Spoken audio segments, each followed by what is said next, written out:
Et si je te disais que derrière l'image d'un roi moderne et progressiste, se cache un pouvoir opaque, une fortune immense et une répression silencieuse?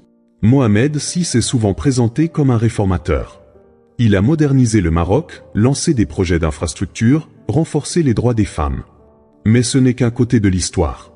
En réalité, il détient des pouvoirs quasi absolus, chef de l'État, chef de l'armée, chef religieux.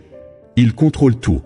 Sa fortune est estimée à plusieurs milliards de dollars, alors qu'un Marocain sur 5 vit encore sous le seuil de pauvreté. Des journalistes, comme Omar Radi, ont été emprisonnés après avoir critiqué le pouvoir. Des opposants sont surveillés, voire exilés. Les médias sont censurés et les ONG dénoncent une dérive autoritaire depuis les années 2010. Et pourtant, l'Occident le soutient, car il est perçu comme un allié stable dans une région fragile. Ce sujet est délicat. Mohamed VI a certes modernisé le pays, mais le pouvoir est concentré, les critiques sont étouffées, et le contraste entre richesse royale et misère populaire est choquant. Le Maroc avance, mais à quel prix? Il est légitime d'interroger la démocratie quand la liberté d'expression est aussi limitée. Tu croyais vraiment que les monarchies modernes étaient toutes clean?